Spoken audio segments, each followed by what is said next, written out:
우리 네 번째 시간입니다. 버가마 교회 진리를 타협하는 교회라는 제목의 말씀을 나누고자 합니다. 이 버가마 교회는 진리를 타협하는 교회의 표본적인 교회입니다. 먼저 이 교회의 위치를 한번 보시겠는데요. 자, 지도에 보시면 1번은 에베소 교회, 2번은 서머나 교회. 그래서 서머나 교회에서 약 북쪽으로 90km, 약 60마일 정도 올라가면 해안가에서 약간 동쪽으로 있는 교회가 바로 버가모 교회가 되겠습니다. 이 교회에 있는 이 버가마라는 지역이 유명한 것이 있는데 양피지가 개발된 곳입니다. 양피지가 영어로 parchment라고 하는데 이 parchment가 바로 이 펄가몬이라는 이 단어에서 파생된 단어가 되겠습니다. 그래서 양피지와 이 펄가몬은 굉장히 그 의미가 비슷한 유래가 된 것이죠. 이때는 이제 파피루스 아시죠? 이집트에서 개발한 이 파피루스가 대세였습니다. 책을 보려면 이 파피루스에 쓰여진 양피지가 아니라 파피루스에 쓰여진 책이 대세였는데 여기서 양피지를 개발하면서 책의 분량이 부피가 엄청나게 줄어들었습니다. 그러다 보니까 여기에 뭐가 있었을까요? 아주 큰 도서관이 이 지역에 있었죠. 그래서 알렉산드리아 도서관이 가장 컸습니다. 50만 권. 그리고 이 버가모에 있는 이 도서관의 유메네스라는 도서관에 20만 권 정도. 두 번째로 큰 도서관이 저곳에 있었습니다. 또 다른 중요한 특징이 있다면 이것은 그리스 로마 신전들의 중심지였습니다. 여기는 4대 신전이 있는데요. 첫 번째는 제우스 신전이 있었습니다. 그리스 로마의 최고의 통치의 신이죠. 두 번째는 좋아하는 분들이 계실지 모르겠지만 디오니소스, 술과 환락의 신이 있었습니다. 이 신전이 여기 있었고요. 세 번째는 아테네 신전, 숫에 의한 번식과 지혜의 신. 그리고 마지막으로 아스클레피오스 신전이라고 치유의 신 혹은 구세주라고 불린 그 신의 신전이 여기에 있었습니다. 이 마지막 네 번째 신은 좀 독특한 신인데요. 이 신의 모습을 한번 보시면 저렇게 생겼습니다. 왼쪽을 보시면 그 막대기에 뭐가 감겨 있죠? 뱀이 감겨 있습니다. 이것이 아클레피오스의 이 모습이에요. 그래서 저것을 따서 많은 그 의료 관련된 미국 의무대 같은 경우에는 이제 헤르메스 지팡이에서 그 뱀이 2개가 감겨 있는 모습이긴 하지만 저런 모습을 따서 그 로고를 많이 만듭니다. 앰뷸런스 차에도 지팡이에 뱀이 감겨 있는 모습을 여러분 발견하셨을 거예요. 요즘에 중국에서 그 발병한 신종 그 코로나 바이러스 때문에 전 세계가 지금 굉장히 긴장을 하고 있습니다. 여러분들께서 정말 그걸 잘 지키시고 좀 하나님 보호하심이 있기를 원합니다. 세계 보건기구가 있죠. WHO라고 하는 세계 보건기구의 로고가 이렇게 생겼습니다. 뭐가 있어요? 지팡이에 뱀이 감겨 있습니다. 저 모습도 역시 어디서 나온 거냐면 바로 이 신입니다. 아스클레피오스 신. 바로 여기서 가져온 것이죠. 그래서 홈페이지 가시면 이 로고에 대한 설명을 하는데 그리스 신, 그 신을 설명하면서 바로 거기에서 가져온 로고다라고 친절하게 홈페이지에 설명을 하고 있습니다. 흥미로운 점은 지팡이에 뱀이 감긴 것은 사실 뭐가 원조죠? 민수기에 나와 있는 놋뱀이 원조입니다. 이스라엘 백성들이 하나님께 불순종하였을 때에 광야에 있었던 그 불뱀, 독뱀들이 사람들을 물어서 죽이는 그 순간에 놋뱀을 만들어서 모세가 들었을 때 그것을 보는 자마다 살아날 것이라고 했던 것이 바로 이 놋뱀의 시작인데 예수님께서는 그 놋뱀을 가리키시면서 그 나무에 놋뱀을 달아 올렸을 때 사람들이 보았을 때 살았던 것처럼 인자도 마찬가지로 나무에 달려서 올라가게 될 것이고 그것을 보고 믿는 자마다 살아날 것이라고 말씀을 하셨죠. 원래 이것이 오리지널이지만 그리스 로마 신화에선 저 그 부분을 차용해서 신을 만들어서 마치 그 신이 치유를 하고 사람들을 살리는 것인 양 이렇게 바꿔 버렸다는 것이죠. 이것이 늘 사탄이 하는 일입니다. 왜곡시키는 일입니다. 그래서 우리는 만약에 저런 로고를 보게 되면 유래를 정확하게 설명을 하셔야 됩니다. 그리스 로마 신 물론 거기서 나오긴 했지만 그보다 더 원래 오리지널은 바로 성경에 나와 있는 민수기에 나와 있는 이야기라는 것이죠. 그뿐이 아니라 여기에는 아우구스투스 황제를 위한 신전이 있었습니다. 이 신전은 주전 29년에 이 도시에서 아직 황제가 살아있을 동안 신전을 지은 최초의 신전이 됩니다. 그리고 이 요한계시록에 쓰여진 주 90년대 이후에 이 지역에 신전이 2개가 더 생겨요. 그러니까 황제 신전이 3개가 있었고 그리스 로마 신전이 4개나 있었고 이 모든 것이 한 곳에 몰려 있는 것이 이 버가모라는 지역입니다. 그래서 예수님이 버가모를 뭐라고 표현합니까? 사탄의 왕자 권세가 거기에 있다. 사탄이 거기에 살고 있다라고 실제로 말할 정도로 말씀할 정도로 그렇게 믿음을 지키기엔 참 어려운 곳이 바로 이 버가모라는 지역이었습니다.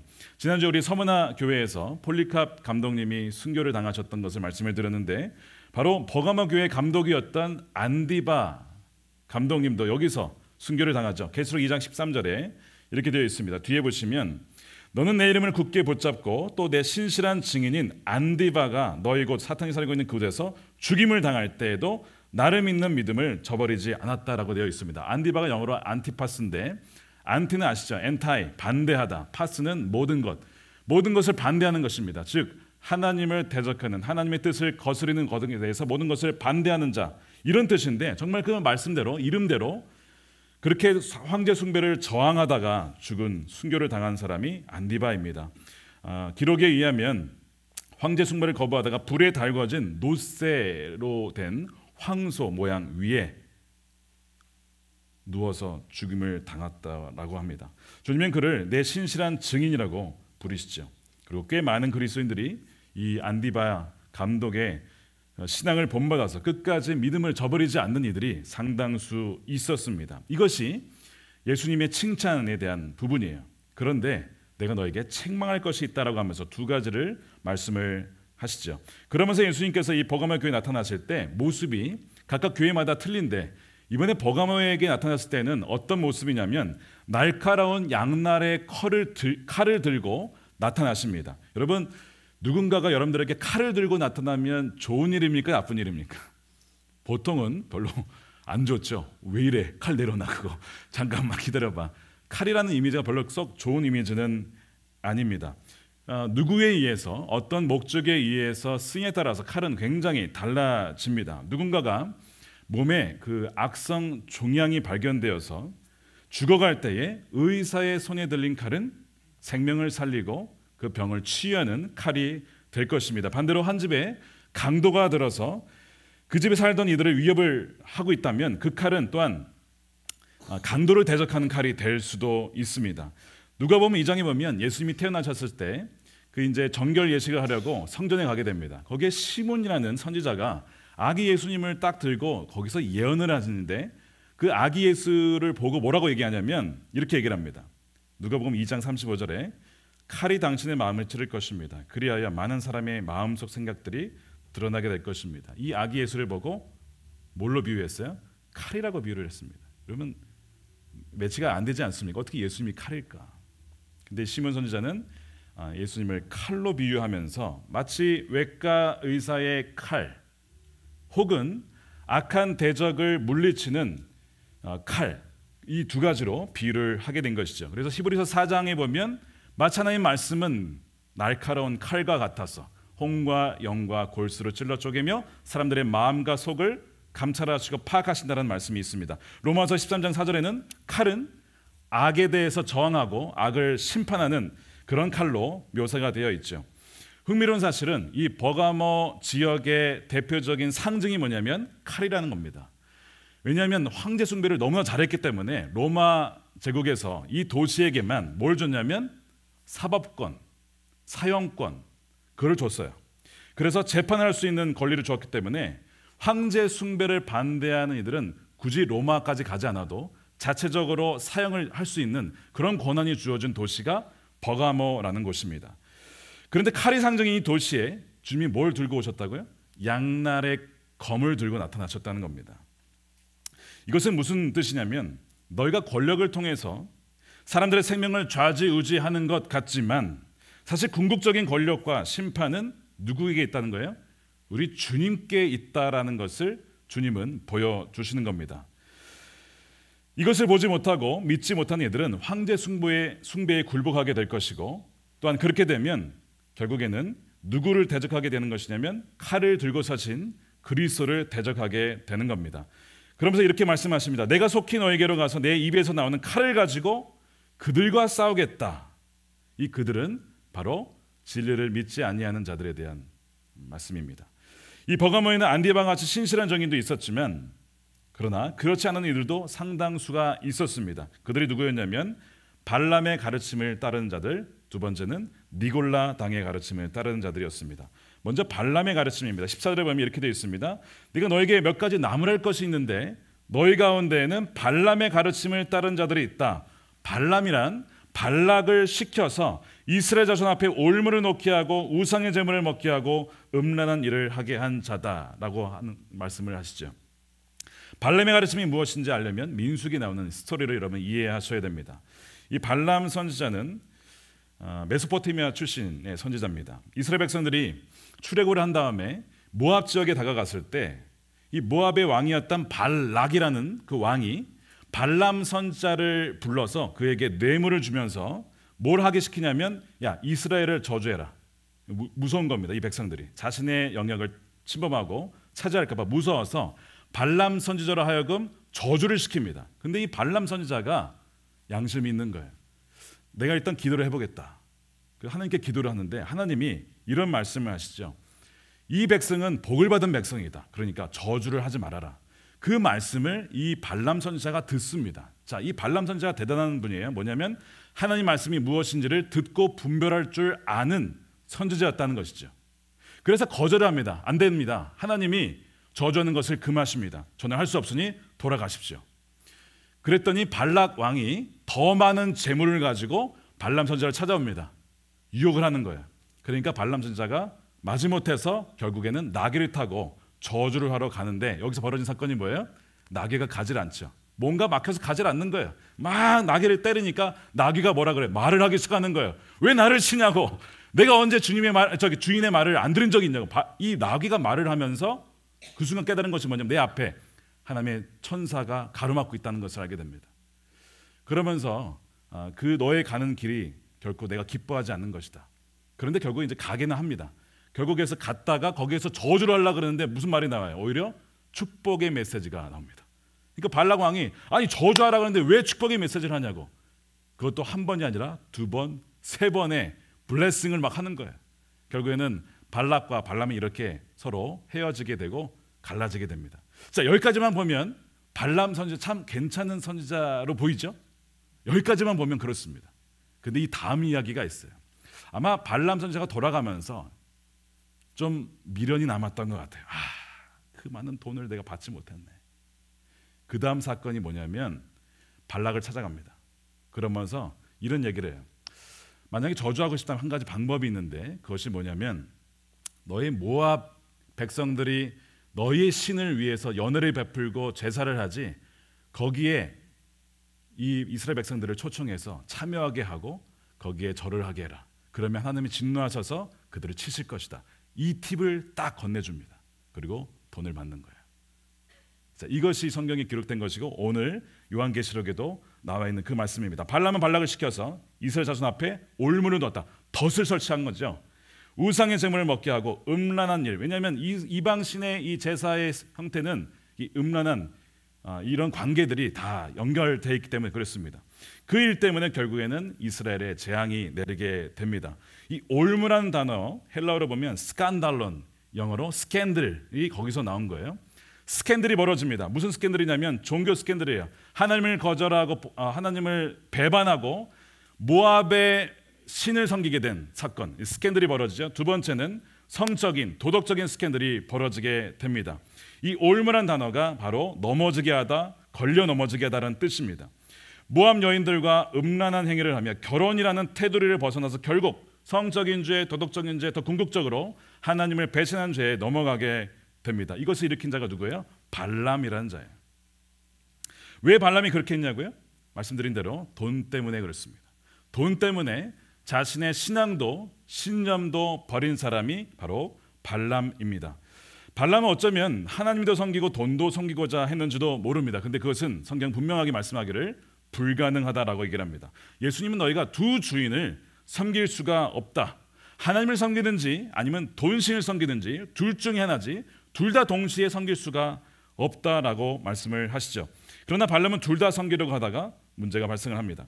우리는 여기서 버가모라는 이름의 의미를 발견을 하게 됩니다. 한번 파워포인트 보시면 펄가몬이라는 이 버가모의 어근을 보시면 이 가몬이라는 단어가 가미는 marriage, 연합하다는 뜻입니다. 그래서 결혼의 의미를 갖고 있고 이 페레라는 것은 여러 개 이중이라는 단어를 갖고 있어서 이중 결혼 혹은 일부 다처제 폴리가미라고 우리는 영어로 이렇게 되어 있죠. 동일한 의미입니다. 버가모의 의미는 이중 결혼이라는 의미를 갖고 있어요. 이것이 무슨 의미를 주는 것일까요? 버가모는 세상 권력과 돈의 유혹과의 결합을 의미합니다. 그것은 신실하지 않음을 의미하고 변질을 뜻하고 타협을 뜻합니다. 교회와 그리스도인들이 욕먹는 이유는 분명하죠. 뭐냐면 세상과 너무 닮았다는 겁니다. 세상과 구별되지 못하고 너희들이나 세상 사람들이나 똑같다라고 사람들이 비판을 하는 겁니다. 그리스도인이라고 하면서 돈을 더 좋아하고 쾌락을 사랑하고 배우자에 대한 신실함이 그렇지 않은 사람들보다 더 낫냐라고 했을 때 그렇지 않다라는 거예요. 통계를 보면 비슷하다는 거예요. 바람을 피는 비율이나 스캔들이 벌어진 비율이 큰 차이가 없다라고 하는 그런 통계입니다. 왜 그럴까라고 했을 때 본문의 관점에서 보면 발람의 꾀에 넘어가는 이들이 많이 있다라는 것이죠. 예수 그리스도의 말씀과 진리에 대한 신실함, 충성보다는 뭐가 먼저냐면 내가 보기에 좋은 것, 내 유익과 내 만족과 내 쾌락이 무엇인가를 그것이 더 중요하다라는 거예요. 나의 인생에 너무 집착하다가 주님의 말씀이 무엇인지를 모르고 안다 하더라도 그것을 버리게 되는 자들이 바로 발람의 가르침에 따라가고 꾀임이 넘어가는 사람들입니다. 여러분들에게 만약에 이러한 유혹이 여러분들에게 있다면 여러분 주의하셔야 합니다. 지금 발람이 여러분들을 유혹하고 있는지도 모릅니다. 여러분 발람은요 분명히 하나님의 뜻을 알고 있었어요. 문제는 우리가 하나님의 뜻을 몰라서 오는 것도 있지만 하나님의 뜻을 분명히 알매도 불구하고 의도적으로 거절한 경우가 굉장히 많이 있습니다. 발람은 자신의 유익을 위해서 그 말씀을 저버린 자입니다. 예수님이 사랑이시니까 그냥 이렇게 살아도 괜찮지 않을까? 예수님 분명히 말씀하시죠. 내가 그들을 칼로 대적을 하시겠다라고 얘기하십니다. 16절 말씀을 함께 읽어보겠습니다. 그러니 회개하여라. 만일 회개하지 않으면 내가 속히 너에게로 가서 내 입에서 나오는 칼을 가지고 그들과 싸우겠다. 입에서 나오는 칼은 즉 말씀을 의미하죠. 예수님의 말씀을 의미합니다. 그리고 그들은 바로 발람의 꾀에 넘어간 사람들, 타협한 사람들, 세속화되는 사람들, 나중에 또한 니골라 당을 따라간 사람들을 얘기합니다. 그들과 싸우겠다라고 하는 거예요. 여러분 세속적인 그리스도인이 되게 되면 누구를 대적해야 되냐면 결국에는 칼을 들고서 진 주님을 대적하게 되는 순간이 오게 될 겁니다. 주님과 싸운다. 여러분 이길 수 있겠습니까? 아니 사탄도 아니고 주님과 대적해 싸운다. 말이 안 되잖아요 사실. 그런데 진리를 변질시키고 타협하는 교회와 그리스도인이 마주하게 될 대적은 사탄이 아니고 주님이 된다는 겁니다. 그게 굉장히 충격적인 메시지 사실은. 제가 이번 시리즈 설교를 준비하면서 이런 생각이 들 때가 있었어요. 아, 성도님들이 참 불편하시겠다. 좀 싫어하시겠다라는 생각이 종종 들었습니다. 왜냐하면 본문에 교회와 성도들에 대한 칭찬도 있지만 상당수가 뭐예요? 책망입니다. 여러분 책망받는 거 좋아하는 사람 어디 있어요? 없죠. 다 칭찬만 받고 싶어 하잖아요. 그러니까 책망 얘기가 많다 보니까 굉장히 이것을 부담스럽게 느껴지겠다라는 그 마음이 제 안에 든 거예요. 교회에 와서 축복과 번영과 형통에 대한 말씀을 듣고 하신 분들이 참 많을 텐데 이런 어떤 책망과 경고의 말씀은 우리가 사실 별로 안 좋아하는 말씀들입니다. 그래서 제 마음에 발람의 올무가 딱 펼쳐지는 거예요. 뭐냐면 야 가능하면 부담스러운 부분은 그냥 슬쩍 넘어가고 대충 다루고 넘어가라. 너 그러다가 성도들이 싫어하면 너 교회 안 나와. 이런 올무가 착 펼쳐지는 거예요. 지혜롭게 해, 지혜롭게 이렇게 뭐 별 생각이 막 제 안에 머릿속에 막 들어오는 거예요. 그래서 제가 전해야 될 말씀을 전하지 않으면 어떻게 될까라고 생각했을 때 그것이 발람 선지자가 되는 게 아닐까. 어제 리트릿 오는 날 아침에 이 새벽 아니죠. 아침 말씀을 이렇게 묵상을 하는데 큐티 말씀이 이런 거였습니다. 사람을 기쁘시게 할 거냐 아니면 하나님을 기쁘시게 할 거냐. 우리 늘 이 기로에 서게 된다는 거예요. 여러분들이 하나님을 기쁘시게 할 마음이 있다면 그 발람의 유혹을 단호히 거절할 수가 있어야 합니다. 세속적인 성공과 출세의 유혹, 우리에게 얼마나 많은지 몰라요. 부와 명예에 대한 유혹, 이것이 발람의 유혹이자 가르침입니다. 근데 주님은 이것을 미워하신다고 분명히 말씀하십니다. 우리의 명예는 그분께서 주십니다. 성경에 보시면 명예는 주님께서 주시고 우리의 삶을 올리시고 낮추시는 것도 그분께 달려있다는 거예요. 이 시몬 선지자, 아까 아기 예수를 들고 예언했던 그 시몬 선지자가 무슨 얘기를 또 하시냐면, 이 아기는 사람들을 넘어지게도 하고 일어서게도 하는 자다라는 거예요. 우리의 인생이 누구의 손에 달려있냐면 바로 주님께 달려있다라는 거예요. 내가 어떻게 막 내 이름을 내고 내가 나서려고 뭔가 해보려고 하는 것이 아니라 주님을 신실하게 따라가다 보면 그분께서 여러분들을 높이시고 그분께서 여러분들을 또한 세우는 그런 시기가 있다라는 것이죠. 내 삶의 주권은 내가 아니기 때문에 우리는 주님께 신실해야 됩니다. 버가모에는요 또 다른 책망거리가 있었는데 바로 니골라 당을 가르치는 그런 이들이 있었다는 것이죠. 15절에 내게도 니골라 당의 가르침을 따르는 이들이 있다. 니골라라는 표현이 좀 우습지 않습니까? 니골라 약간 무슨 사투리 같기도 하고 약간. 이 니골라가 어디에 나오냐면 여러분 사도행전에 보면 7집사 명단에 나옵니다. 분명히 교회의 신실한 지도자였습니다. 성령과 지혜와 충만했던 사람입니다. 근데 이 사람이 나중에 변절이 된 것 같습니다. 그러니까 신학적으로 변절이 되죠. 뭐냐면 니골라 당은요 죄에 대한 자유를 내세우는 파입니다. 다시 말해서 이들의 주장은 뭐냐면 주님이 사랑이시고 주님이 은혜이신데 우리가 죄를 진다고 해서 우리가 뭔가 한다라도 그건 죄가 아니고 결국에 괜찮아. 왜? 주님은 사랑이시니까. 이것이 니골라 당의 가르침입니다. 로마서 6장에 보면 니골라 당의 가르침에 대한 예가 나와요. 자, 6장 15절에 그러면 어떻게 해야 하겠습니까? 우리가 율법 아래에 있지 않고 은혜 아래에 있다고 해서 마음 놓고 죄를 짓자는 말입니까? 이 주장이 니골라 당의 주장이에요. 하나님이 사랑이시고 하나님이 은혜시니까 뭐가 옳고 그름이 어딨냐, 다 괜찮은 거야. 그 사람이 원하고 소수 인권이 있다면 괜찮은 거야. 사람이 다 사랑하셔. 마음 놓고 너가 하고 싶은 대로 해. 이것이 니골라 당의 가르침이었습니다. 질서가 없고 반율법주의, 말씀을 지킬 필요가 없다라고 주장을 합니다. 죄를 죄가 아니라고 주장하는 이들이 니골라 당입니다. 그것은 사람의 취향이고 권리라는 것이 물론 그런 부분들이 분명히 있어요. 그러나 지금 시대를 보면 이 소수 인권이라는 미명하에 그 사람의 권리와 자유라고만 하면 다 용납이 되어지는 시대로 바뀌어가고 있습니다. 어차피 절대적인 진리란 존재하지 않고 사람들의 합의에 따라 법과 윤리는 바뀌는 거니까 내가 원하면 된다라고 하는 것, 이것이 오늘날의 니골라 당의 가르침입니다. 제가 한번 사진을 보여드릴 테니까 이것이 뭔지 한번 맞춰보시기 바랍니다. 아이들이 위에 보시면 젠더 익스프레션, 밑에 젠더 아이덴티티라고 써 있어요. 칠판에 쓴 애는 아마 남자로 보이는 것 같아요. 남자애 같은데 본인의 젠더 아이덴티티가 어디에 있냐라고 했을 때 가운데서 약간 우측에 표시를 하고 있고 그 위에도 역시 가운데서 약간 우측에 표현을 하고 있습니다. 이것은 캘리포니아에 있는 초등학교에서 실제로 지금 가르치고 있는 수업 장면을 캡처한 겁니다. 선생님이 아이들에게 스스로 자신의 성 정체성이 어디 있는지를 표시하게 한 것이죠.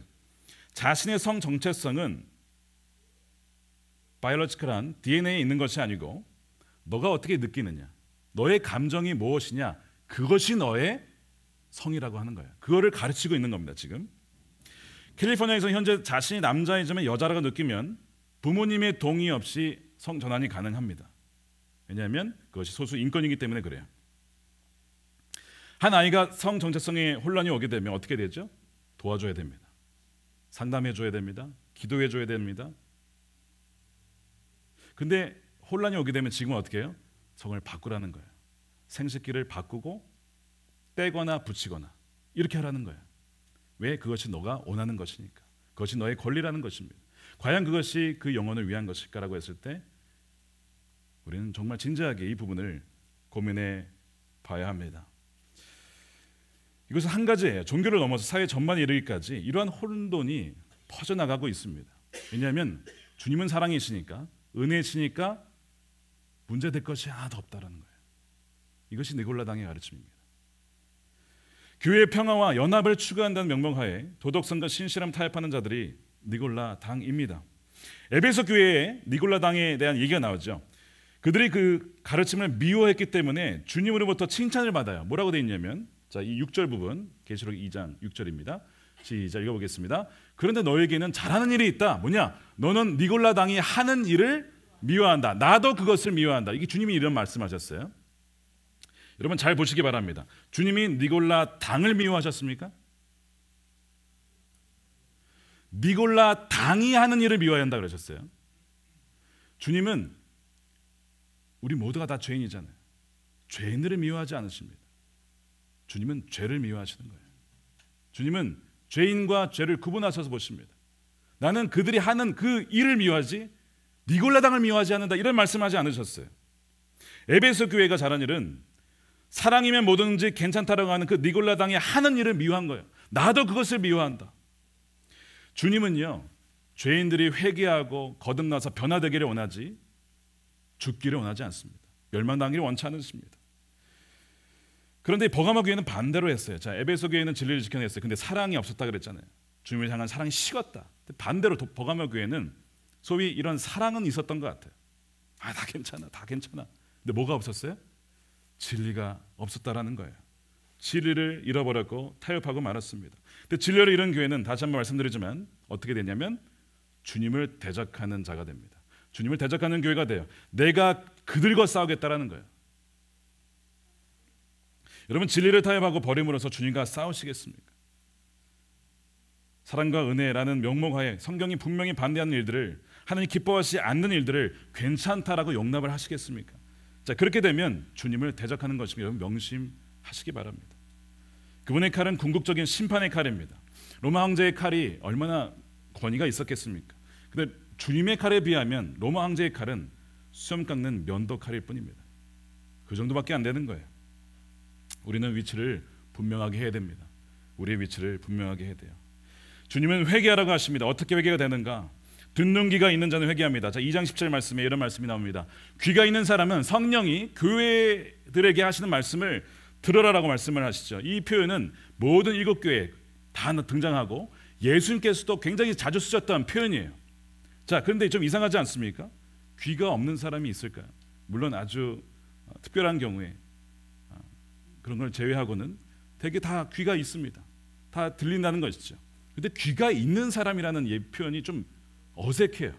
왜 주님은 귀가 있는 사람이라고 했을까? 이것은 그냥 우리의 물리적인 육체적인 귀를 말하는 것이 아님을 알 수 있습니다. 단지 그것이 아니라 영적인 귀를 말합니다. 성령의 음성을, 즉 그리스도의 영이신 성령의 음성을 들을 수 있는 귀가 바로 이 귀를 뜻하는 것이죠. 예수 그리스도의 음성을 들을 수 있는 귀입니다. 이 귀가 열린 자만이 회개를 하는 거예요. 사도행전 7장에 스데반의 성령 충만한 설교를 읽어보시면 스데반이 이런 언급을 합니다. 귀가 꽉 막혀 있는 사람들이 있다는 거예요. 7장 51절에 이렇게 되어 있어요. 목이 곧고 마음과 귀가 꽉 막힌 사람들이요, 당신들도 여러분의 조상처럼 계속해서 성령을 거역하고 있습니다. 귀가 꽉 막혔다고 표현되어 있는데 세번역 성경이 이것을 귀가 할례를 받지 못했다, 귀가 뭔가 덮여서 듣지를 못한다는 거예요. 귀는 있지만 영적인 귀가 닫혀 있다는 것이죠. 성령에 의해서 귀가 열려야만 주님의 음성을 듣게 되고 그에 따라서 우리의 죄를 회개하게 되고 내가 지금 잘못된 길로 가고 있다는 것을 깨닫게 된다는 것입니다. 이런 귀가 여러분들에게 있기를 주님의 이름으로 축원합니다. 귀가 열리면 본문의 말씀이 주님의 음성으로 들려요. 요즘의 저항은요, 말씀을 이렇게 막 대놓고 막 저항하는 것이 아니라 어떤 저항이 있냐면 이런 저항입니다. That's interesting. 굉장히 흥미로운데 오늘 목사님 말씀 좀 흥미로워. 재밌는데? 라고 해놓고서 아무것도 안 하는 거예요. 이런 저항의 형태입니다. I'll think about it. 생각해 볼게. 한번 고려해 볼 거예요. 그러놓고서 아무것도 안 하는 거예요. 이것이 오늘날의 저항입니다. 귀가 막힌 거예요. 그냥 은혜 받은 정도가 아니고 지금 주님의 말씀은 너무나 엄중한 경고의 말씀입니다. 영원한 생명이 오고 가는 거기에 대한 말씀입니다. 데살로니가 전서 2장 13절에 바울이 이런 얘기를 합니다. 우리가 하나님께 끊임없이 감사하는 것은 여러분이 우리에게서 하나님의 말씀을 받을 때에 사람의 말로 받지 아니하고 실제 그대로 하나님의 말씀으로 받아들였기 때문입니다. 여러분, 물론 모든 설교의 글자가 다 하나님의 말씀은 아닙니다. 그러나 설교에는 하나님의 말씀이 담겨 있어요. 귀 있는 자는 그 안에 담겨진 성령의 음성을 듣는 자입니다. 그 음성을 듣는 자는 살아나요. 회개하기 때문에 그렇습니다. 오늘 주님이 회개하라고 말씀하십니다. 나의 세속화된 모습을 회개하라고 말씀하십니다. 발람처럼 돈을 쫓아서 만mon을 쫓아 살아가는 삶을 회개해야 합니다. 돈만 많이 주면 신의도 저버리고 신념도 믿음도 저버리는 그런 삶이 있다면 그것을 회개하라는 거예요.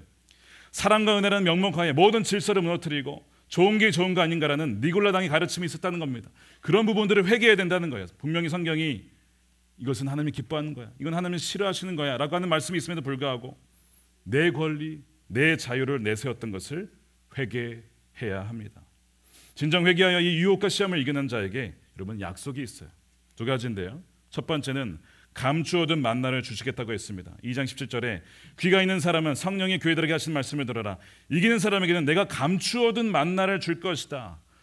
이 감추어둔 만나가 무슨 뜻일까요? 예전에 그 성소에 가면 지성소 안에 그 언약궤 안에 담겨진 것 중에 뭐가 있었냐면 만나, 항아리 안에 만나가 담겨 있었어요. 그냥 광야에서 먹는 만나가 아니라 그 특별히 담겨진 만나가 있습니다. 이것은 무엇을 상징하냐면 하나님의 임재와 함께 생명의 떡을 상징을 합니다. 이것이 지금 대조적으로 나오고 있어요. 발람의 꾀에 빠져서 우상의 제물을 먹은, 배도하는 사람들이 먹은 우상의 제물과 반대로 그것을 거절하고 끝까지 신실하게 남은 자들에게는 만나, 이 생명의 만나가 주어진다는 것입니다. 뭘 먹겠냐는 거예요.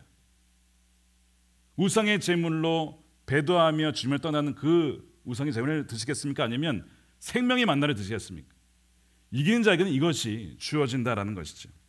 그리고 생명의 떡은 예수님이 뭐라고 하셨어요? 그것이 바로 나다라는 거예요. 내 자신을 주겠다는 거예요, 주님이. 두 번째 약속, 주님이 휜돌을 주시겠다라고 하셨습니다. 휜돌도 주겠다. 그 돌에는 새 이름이 적혀 있는데 그 돌을 받는 사람 밖에는 아무도 그것을 알지 못한다. 이 휜돌은 두 가지 해석이 있습니다. 하나는 고대 간습에 공적 연회를 갈 때는 돌을 보여준, 네모난 돌을 보여준, 입장권이에요. 이것이 입장권을 의미합니다. 휜돌은 한 나라의 입장권, 영생에 대한 약속을 의미합니다. 또 다른 해석은 뭐냐면 이 휜돌이 고대 사회에서 재판의 마지막 승리의 표현이었습니다. 어떤 사람이 죄가 없으면 휜돌이 주어지고 유죄가 되면 검은 돌이 주어지는 거예요. 이 두 가지 해석이 있는데 의미는 동일합니다. 뭐냐면 너는 순결한 하나님의 백성이니까 하나님에 들어갈 수 있는 자격이 주어진다라는 거. 이것이 휜돌이에요. 근데 거기에 뭐가 써 있냐면 새 이름이 써 있다 이랬죠. New name이 있다는 것입니다. 여러분 성경은 창세기부터 계속 읽어보면 성경의 인물들의 이름이 바뀌는 것을 볼 수가 있습니다. 아브라함은 아브라함, 사라는 사라, 야곱은 이스라엘, 이렇게 이름이 계속 바뀌죠. New name으로 바뀝니다. 다시 태어났다는 거예요. 하나님 나라의 정체성을 가진 자, 그리스도 안에 생명을 가진 자로 다시 태어났다는 의미입니다. 여러분들에게 New name이 있으십니까? 여러분이 분명히 그 증거가 있으세요? 그 자에게는 새 이름이 주어진다는 거예요. 흰돌과 함께 그 이름에 새 이름이 주어진 그 돌이 여러분들에게 주어진다라는 것입니다. 근데 재미있는 것은 이것은 미래형으로 표현되어 있어요. 주어질 거라는 거예요. 우리 여정은 끝난 것이 아닙니다. 마지막까지 가야 된다는 거예요. 끝까지 신실하게 통과해야 된다라는 사실입니다. 이 모든 과정을 이기는 자에게 이런 약속이 주어집니다. 바라기는요, 저와 여러분 모두가, 그리고 이 교회가 이기는 그리스도인, 이기는 교회가 되어서 감추어진 만나와 흰돌을 받아 누리는 복된 인생과 교회가 되시기를 주님의 이름으로 간절히 축원합니다. 기도하겠습니다.